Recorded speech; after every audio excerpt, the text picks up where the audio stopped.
Rogue Startups podcast, where two startup founders are sharing lessons learned and pitfalls to avoid in their online businesses. And now, here's Dave and Craig.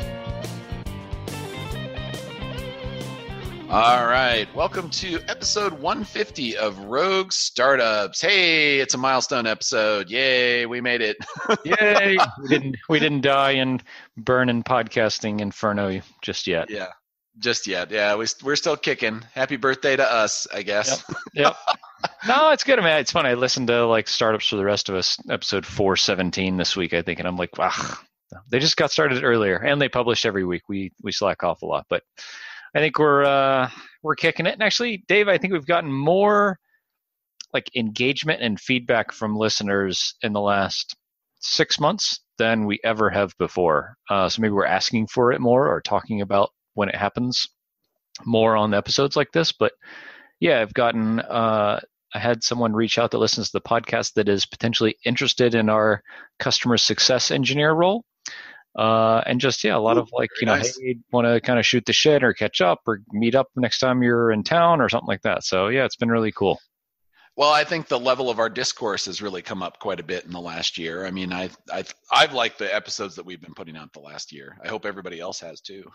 Yeah, no, for sure. I think we found our sweet spot. And I think this week will be a similar one where I think we talk around a topic and our experiences with it instead of just being kind of like esoteric, chewing the fat about something we don't know anything about. Hopefully, maybe it's that we have more experience now so that we can talk from a position of experience and maybe even authority on some of these things. I would like to say that I have zero authority on anything. The more I know, the less I understand. Yeah, and the less I feel confident about it. So what's new? Well, I am in the middle of hammering a bunch of various things to try to get some leads. So after a mastermind discussion yesterday, I am hammering an old lead source that I had completely forgotten about from June when I was buried in some other stuff. And so I had a call with them today. I'm going to get set up with a landing page and start trying paid lead acquisition in kind of one of those review sites where they have very specific categories and you get listed, and the paid listings go way to the top and the regular listings, just sort of languish in non-existent land. Yep. But I know several other people who have had really good luck with this, and they're in maybe not exactly the space that I'm in, but they're in very close spaces. So it certainly seems to be worth trying given my recent success with cold email and Facebook ads, both of which sucked. Your recent experience, I think, is the better term. Yeah, well, that's certainly the case. But yeah, I can't wait actually for Moitza to come on the show again, because I really would like to figure out what I did wrong or how I could approach Facebook ads better, because I still feel like a complete idiot when it comes to that stuff, especially given that they keep changing the interface. So whatever courses and details are out there, it's like, oh, how do I map this crazy thing over here to the new interface? Like, it just doesn't make sense. And they have, that's a whole subject for a different episode. But anyway, so I'm trying to make some stuff happen here and keep the growth going. We had a good month last month, but, things are getting locked down for Black Friday, Cyber Monday.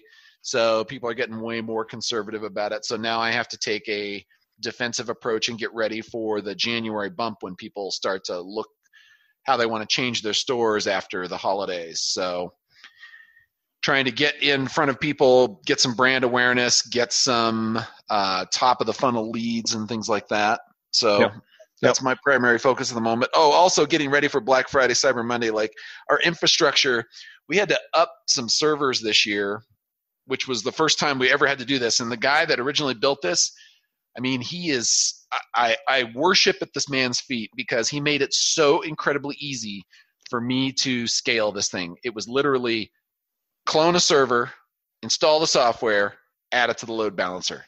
That's Done. Great. Yeah. That's it. And That's great. And I started having problems, and I went back and I looked at my documentation that he wrote on how to scale it, and I'm like, oh, you haven't tried this yet. I guess it's time to do it. Boom. That was it. Fixed it. hold my beer. Let's see if this works. Yeah, pretty much. But that was great. And so now that, Black Friday is coming, I know we have way more customers this year than we did last year. Yeah. So I need to defensively prepare for that this time. So we've added more infrastructure and more capacity. I really don't know how much it's going to be used. And if we need more, I can do it. We've done it enough times now that it's pretty regular. So we just wanted to get it in place and running smoothly before the crush. I wasn't going to do it the day of. That's dumb. Yeah. So we've got it in place. We tested it all. It's all looking pretty good. So we're just kind of sitting back waiting for the deluge of traffic at this point. Awesome. Yeah. What is how is your AWS bill? Like ballpark, hundreds, thousands, hundreds. Tens? Yeah, hundreds. No, ours is actually pretty cheap because we're running on some small servers. The thing that kind of sucks, the AWS bill is not the big one. It's our database bill. That's the big one. Oh, you don't run like RDS or something like that in Amazon? No. We're on Mongo, and Mongo's not on AWS. And I've grown to like Mongo. I won't say that I love it, but it's reasonable. But we're on an enterprise grade infrastructure for it. It's a little pricey. It's definitely our highest ticket item every month for infrastructure, and it's like double what I pay AWS. Wow. Okay. More than double what I pay for AWS, and I'm not getting a ton out of it either. But it's kind of a huge pain in the ass to move.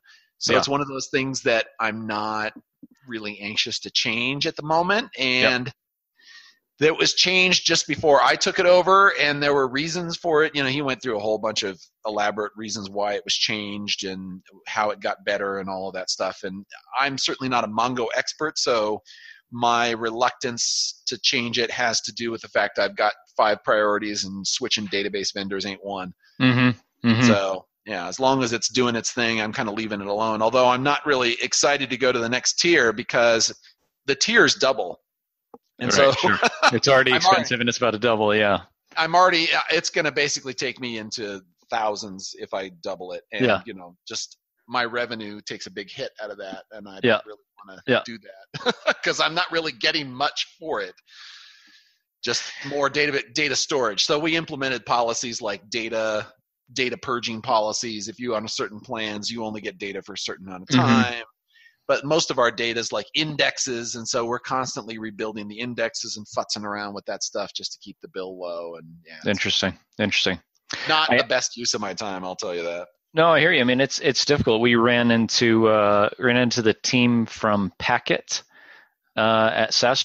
Packet is kind of like bare metal server provider, and I think Josh from Barometrics moved a lot of their stuff over there, like their kind of core processing stuff that they crunch all their analytics with a while back, and seen really good success and a lot of cost saving stuff like that. So we're at some point going to be looking at moving all or part of our stuff off of AWS to get into something more bare metal like this. But I mean, it's a giant pain in the ass.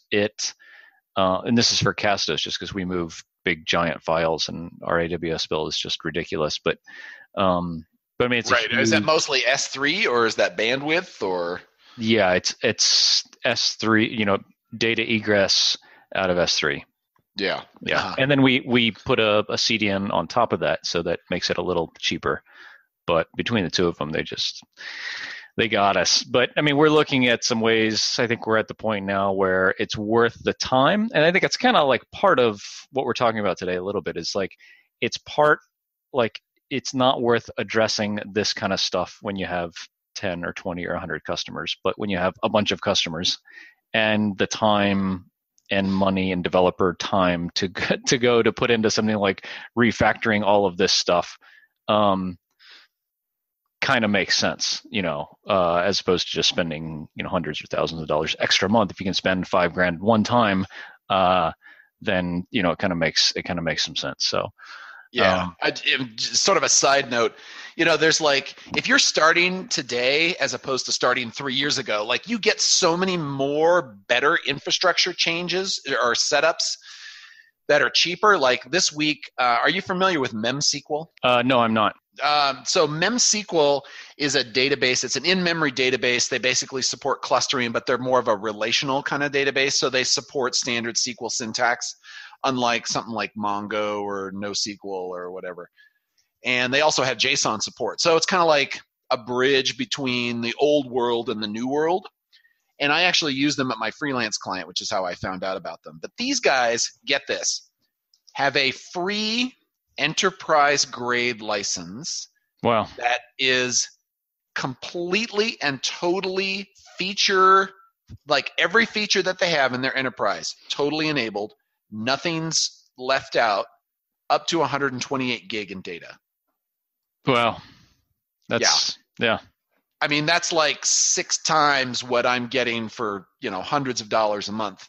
Yeah. And if I had something like that, like I would be set for a long time. Like I would, probably turn on some more indexes, because that's the expensive thing with NoSQL, to really get more performance out of certain things that we're doing right now that we're taking a little bit of a penalty on, just to keep the index size down. Because half of my size of the data that we're using is indexes. The rest of it's just actual data. So it's really rough that way. Yeah. But if we could, but switching to this thing would be like, I'd have to refactor the entire fucking code base to do it. So, I mean, there's just no way. There's just no way that's going to happen. Right. Yeah. And for us, I mean, it's the same thing. Plus, updating plugins to say like, the plugin should update with this JavaScript library and upload to here. And that thing is maybe only compatible with Amazon S3 and all this kind of horse shit that, like, if we decide to do it, it would be a massive thing that would involve an enormous amount of testing. So the price savings has to be really obvious and totally like a no-brainer. Or you've got to be like getting some infrastructure feature that's like critically important to do that. Like with the new provider, which is not going to happen. Yeah, which is not. I'm not there either. So I'm just sort of looking at that, going, "Oh wow, I really wish I could get 128 gig for free." Right. Nice. But I will tell you, as you scale these things, and Dave, you might be able to go to these guys and say like, hey, I'm scaling, to this point, or I'm in an enterprise situation or past your normal data, or like pricing table for data or storage or whatever. What kind of deal can we work out?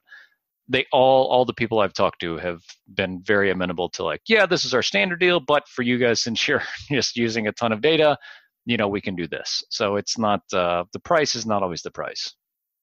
It's true.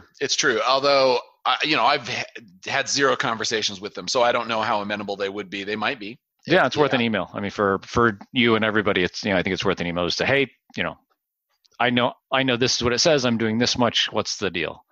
So maybe worth a shot.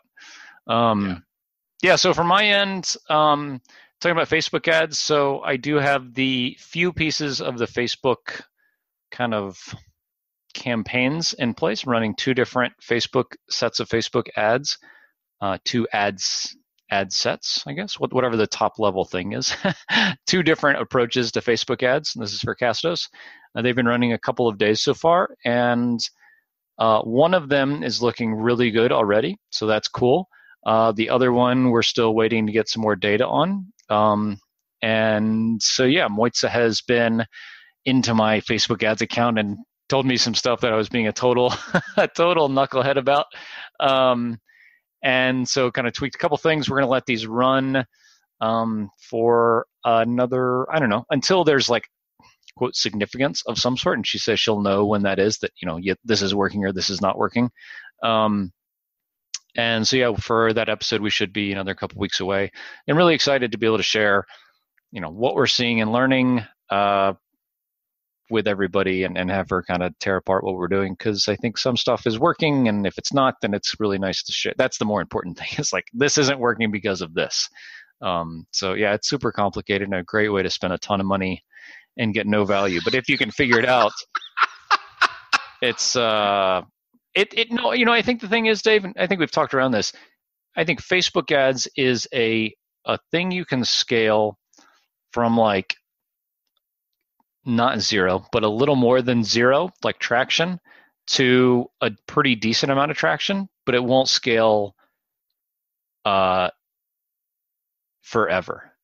Like it won't scale to the level that something like content marketing in the long run will. So like we're looking at it as like a nice hit to get our name out and up our new trial count or whatever. But I don't think this is going to be a thing that's like going to set us on a different trajectory for the rest of the business. This will be something I hope we can continue to do, but it's not like we can just put $1 in this side and get $2 out that side forever at like kind of infinity scale. So that's the way I'm looking at it. It's right. Yeah. I mean, disclaimer.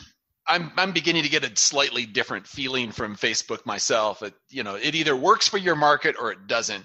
And it doesn't feel like there's a whole lot of in between on that. So if you got the right market and the right audience and you got the right content and the right ads and you have the right timing, I think all of that works. If you have something on that list off, I think it's hard to tell what's off, right? Yep. Because you don't really get a lot of feedback to say, oh, well, your content sucks, but everything else is good. You don't really know. You could be hitting the wrong audience with the right content and you think it's just the wrong content and you end up changing the wrong variable in that equation, right? Yep. And that's the thing that I still struggle with on Facebook ads to this day. So, maybe Moitza will have some insights on that on the show. I'm looking forward to talking with her about it. Yep. Cool. Well, this week we're going to kind of be talking about feature creep. I don't know if that's feature bloat in SaaS. It's kind of inspired by a tweet from Brian Castle a couple days ago talking about how, some of the best known kind of biggest SaaS companies out there are, kind of guilty of having feature creep and UI and UX that are just not delivering on what they kind of promise. And I think this is an interesting topic, a tough one, maybe even to talk about, but definitely a tough thing to really nail. Because I mean, Dave, you and I both are kind of running SaaS applications that started kind of in one place and as one thing and are changing and have changed to be something a little different. And like, that's the really hard thing. I think it's easy to say like, this is what the application is going to do. I'm going to design everything, the UI and the UX and the workflow and all that to make it like this. And then you go add a feature or you go add a button over there and it breaks all the other buttons and layouts and stuff like that. So I think that's like for us or all the people kind of listening, like once you get past the very first version of your product and you start adding stuff to it, is where like you could be getting into feature creep, but you certainly could get into like UX issues where like just adding more stuff makes the user experience a lot worse. So that's what we're talking about today. It's tough. Yeah. It's really tough. So it's good of Brian to like kind of bring this up, but yeah, and it's funny on the Twitter thread, people were like, name and shame. Who are you talking about? We want to hear more. No. And I don't, we're certainly not going to do that here either today. I think it's actually easier to talk about companies that have evolved their product in a way that hasn't completely fucked up their UX. Yeah, interesting. So, yeah, I mean, I would personally want to approach it that way to say, here's an example of, if you're going to have to do these sorts of things, then you want to evolve in a direction that doesn't piss off your user base. And sometimes that means reworking your experience. And sometimes it means you've got a pretty good base. So I feel like with Recapture, our UX is pretty straightforward. And, when I took it over, there was a roadmap of features that the guy was going to work on. And some of those made sense. We finished one that he had on his list. And then the other ones, I started talking with the customers and they were sort of like, that's kind of interesting, but what about these other things? And that's when I looked at other kinds of general email marketing stuff for e-commerce and found that certain things resonated more, and they also fit into the whole overarching theme of let's focus on how to impact customer lifetime value. And when I started asking about those features, that's when they were like, oh, I can do that with it? Oh, yeah, that sounds pretty cool. Oh, yeah, definitely. I want that kind of a thing here. Oh, I would love to get these emails to get people back to my store. I would love these emails to promote this. And so that generated a lot more excitement than just saying, okay, here's the features that we're working on.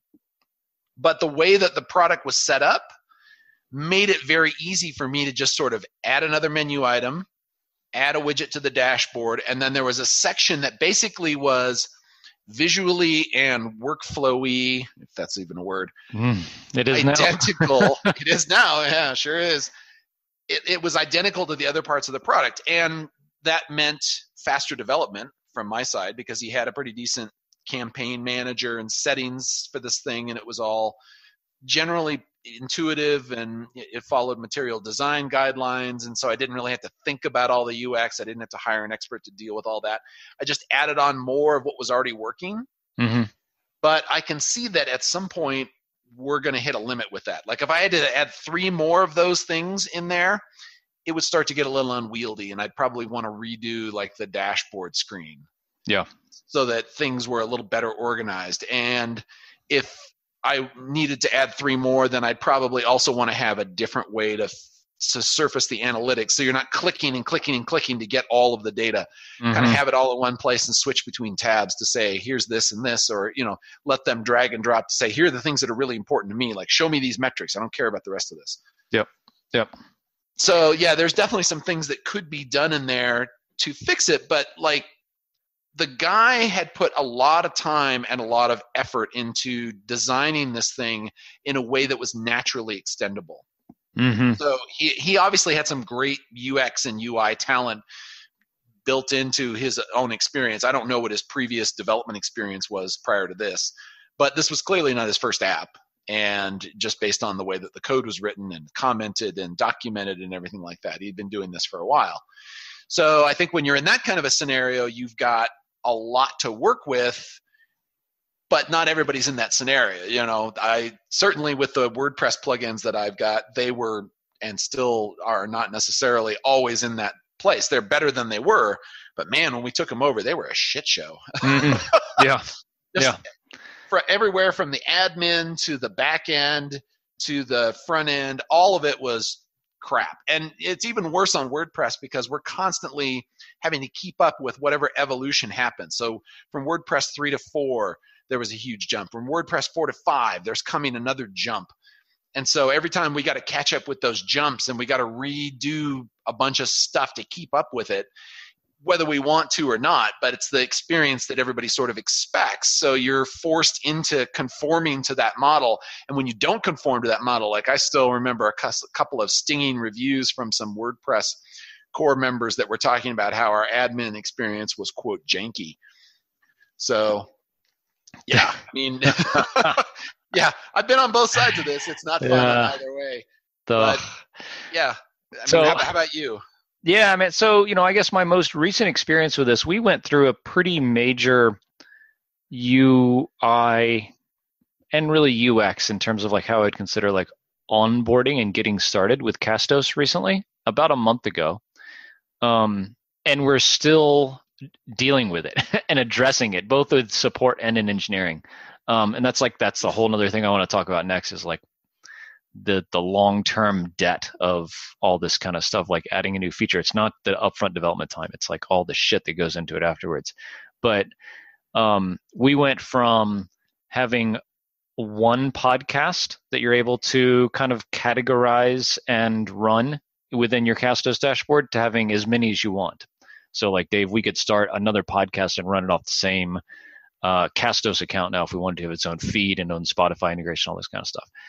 But that's like a pretty major thing because we didn't have the concept of like podcasts or shows before. So like we have to go and like introduce all of this to our users after some of them have been with us for like a year and a half. And so it's like a lot of UI and UX considerations, a lot of like data migration considerations, like how people interact with the app and how the next time they log in, are they going to see like all of this shit done? Or are they going to have to do something to like update the thing to show them the right information? Like it was pretty complicated. It took us a couple of months to even get it ready. And then of course, like me, I'm like, let's just push it out and let's see what happens.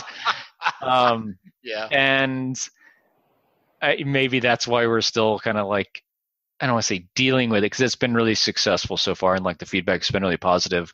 But yeah, I mean, this is something that like we made the conscious decision at the beginning to say everybody's going to have one podcast per account. Now we're saying, like within the WordPress plugin, you can have as many podcasts as you want. So it only kind of makes sense that people should have multiple podcasts within a single account in like the hosting platform. So we had to kind of do that. But I mean, maybe I was a little more short-sighted than your developer with like the long-term thinking of like how the app is going to evolve over time and stuff. But man, I want to come back a little bit to the long-term implication of like time and people resources of adding features, because I think that's like the biggest underestimated thing when it comes to adding a new feature is like, yeah, it's going to take a month of development time, and that's whatever, a couple $1,000s, and then it's going to take half of another month for your developer to fix bugs and deal with support requests, and it's going to take a bunch of design time to get that ready and stuff. Like it's easily double whatever you think it's going to cost in just the straight engineering time.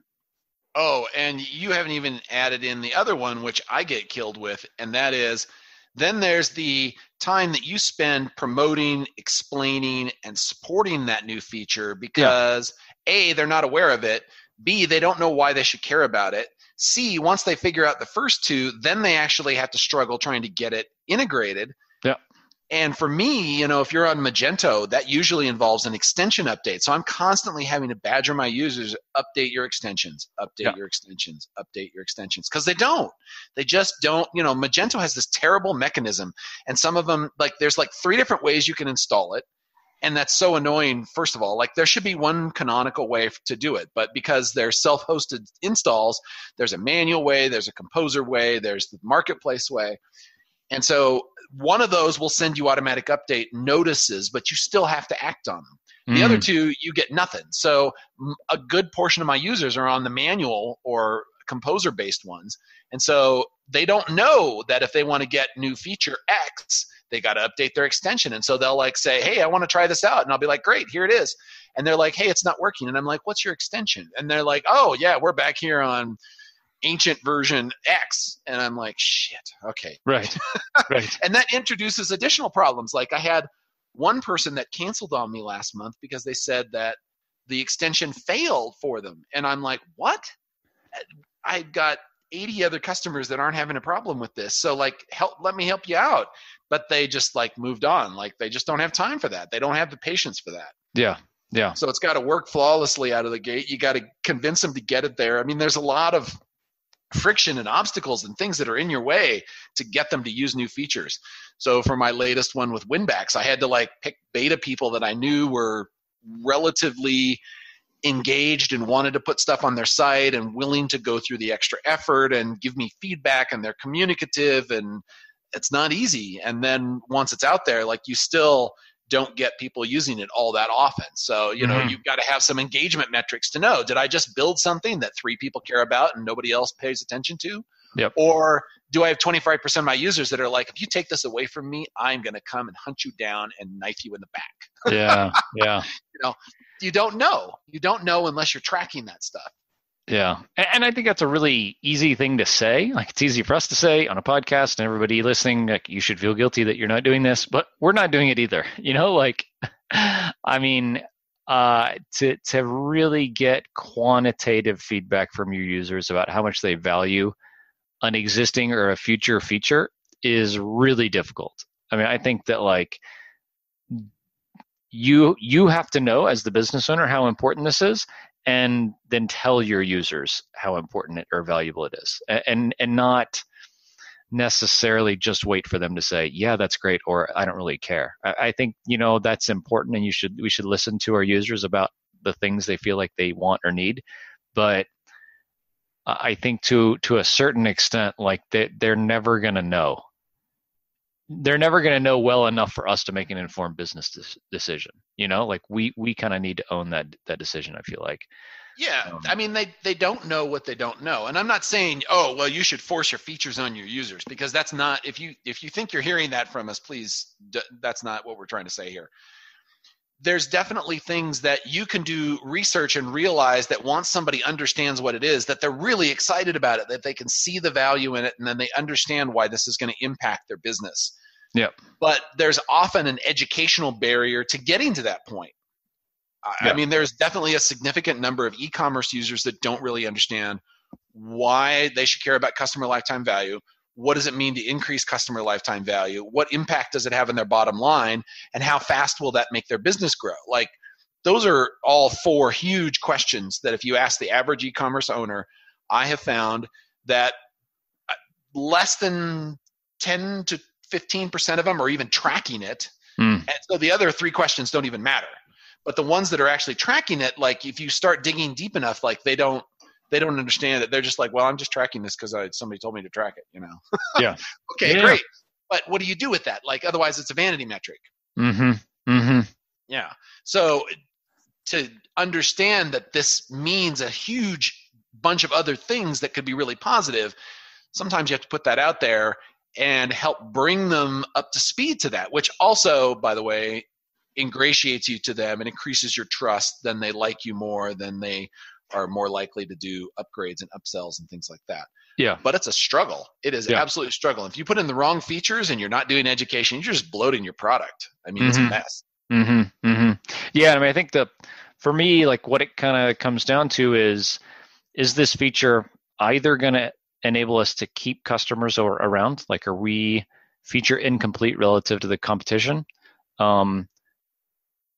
Which is part of the reason we just went through this kind of major upgrade, is we felt like we had to do this to be feature competitive with some of the other people in the industry. Or are you going to be able to get new customers and those customers pay you more money? I think those are the only 2 kind of business reasons that adding new features is worth it. Because it's cool, obviously, isn't a good enough reason. But like, you can keep your existing customers or get more customers and raise your ARPU, then it's worth it. And then you have to consider like the actual math of it. But like, if the answer to any of those or all of those is no, then it's definitely like a no for like adding new features for me. Yeah. So I'd like to throw out a positive example that I've noticed recently. So you had tweeted this out the other day about how you really liked Help Scout. And of course I chimed in and said, yeah, I like them too. Then Help Scout, of course, liked us for saying that about them. But Help Scout is a great help desk. Both of us have been using it for a long time. But they are in the process of launching a new live chat. So they've never had live chat prior to this. They have the email support product. They have a documentation product. And now those are wrapped together in a single monthly price, I guess you could say. It used to be that they were separate. Now they're bundled together. And now they're adding in this live chat. So live chat is something that if you wanted to do support, now you can sort of have all the various pieces of your support organization under the Help Scout umbrella. Because previously, if you wanted both, and this is the case with Recapture, you added live chat separately from Help Scout. So I actually use Help Scout for docs and Intercom for live chat. Interesting. On Recapture, because that's what it was set up, and I'm not really, it's just not one of my top priorities to deal with, and it's working fine. It's not overly expensive, and so it's all right. I'm just going to leave it alone.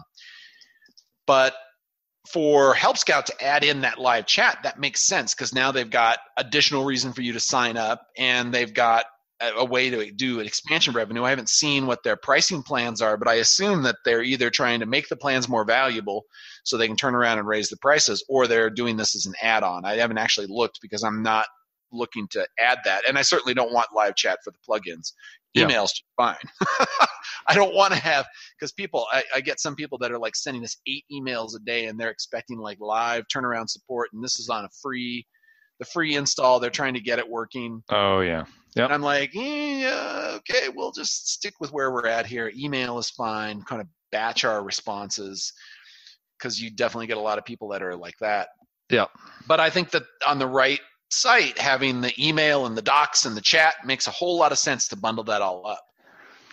Yeah, so what they're doing, because we just switched just today, actually, Thursday, we just switched kind of live from Intercom to Help Scout for Castos. And we are using their new live chat feature, which is the best thing about their live chat feature is you can turn the ability to chat with somebody on and off in the dashboard. As you as a user, as me as a Help Scout user or our support team or engineers can log in and say, I'm here, I'm available for chat. And then when you leave, you just say, hey, I'm not available, or it automatically turns it off, I think, if you're inactive for a certain period of time. So it's like chat is unavailable from a user perspective if there's no one there, which is like how it should be, you know? And what they're doing, I think, Dave, is they're grandfathering people in, or in this kind of like, I don't know, extended beta phase, they are grandfathering the existing plans, and they'll probably raise the price after a bit.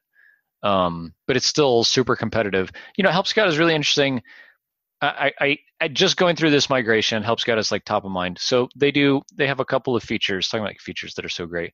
One is they have redirection built in on their end. So like we had a bunch of links pointing to our Help Scout docs on Intercom before. Obviously, like the link structure and stuff is different. Even though we have the same like slug, everybody has like they put a term before it or a category, prefixes it or all this kind of stuff. Help Scout says if someone is coming to support.castos.com/whatever, redirect them to whatever the link to your new Help Doc article is in Help Scout. So I was able to take the slug, like the suffix of the URL from Intercom, put it in there, and they would redirect when someone's coming to support.castos.com/whatever the Intercom URL was, redirect them to the Help Scout URL. Like that's such a small thing for them to do. They're setting up a bunch of 301 redirects on their end, but like to just make switching over so easy. Like I was like, this is so fucking great. Like I don't have to worry about updating any links anywhere. You know, like I just do all of this here and it's done once.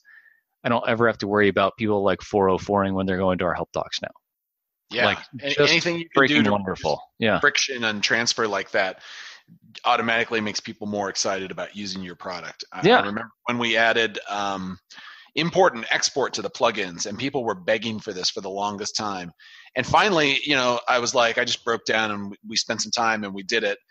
And then we had it out there, but it was kind of half-baked. And I'm like, wait a minute. All right, we got to stop and redo this because this is like the one thing that none of the other ones at the time had really done a good job at this. And that's what pissed everybody off. Their data felt trapped. They didn't have ways to do bulk edits and stuff like that. So when I added all of this, they were like, this is awesome. This is great. We love you. And it didn't matter the fact that I just made it easier to leave. They turned out to be more likely to stay because I had put that specific feature in and made it easier to migrate both directions. So. Yep. Well, yeah, I mean, I think, Dave, I don't know if we answered a lot of questions. Hopefully gave a few things for people to think about in terms of like adding features. I think the default should be no. And I don't mean to be like one of those badass just charge more people, but like But you are. Well, no, I'm not. Like, no, I'm definitely not like a just charge more kind of guy. Like, because I think it's really arrogant. But I am like a nerd about features. So like, I'm always like, hey, can we build this? Hey, can we build that? But always in the lens of like, hey, if we build this, can we, add more value so that our customers would be willing to pay more? Or could we get a bunch of new customers because no one else does this? And so I hope that like with Castos and now a little bit with SalesCamp, we're being a little smarter about like get up to feature parity to where you can actually compete. And then like if there's a thing that you can build that would really make a difference, then it's worth it. Otherwise, the answer is no. So it's like the Derek Sivers like hell yes or no thing. Like if the answer is not hell yes, then it's no with features for me these days. Yeah, that totally makes sense. And if you've not seen that article from Derek Sivers, you should definitely read that. That's a great way to sort of filter out what features you are actually doing or should do, instead of just wishy-washy adding things in there willy-nilly without really thinking about it. I think that's very much a good filter to apply right there. And if your customers aren't begging you for it, then it probably isn't something that you need, or it's not something, or even something that your customers are going to get a lot of value from, like with that educational caveat I talked about earlier. Then you probably shouldn't be adding that. So anyway, hope you guys all found that valuable here this week. If you did, we'd really love it if you'd share the podcast with one other person that you think would get benefit from this. That would make a huge difference. It is the time of the year to start sharing and giving. And yeah, I don't know. I'm just anyway. We ask that all year long. Thanksgiving isn't the single excuse for that, but that's right. We hope you enjoyed it. And if you get a chance, we'd love to get a review in iTunes. We'll put the link at the bottom of the show notes. And have a good week. Until next week.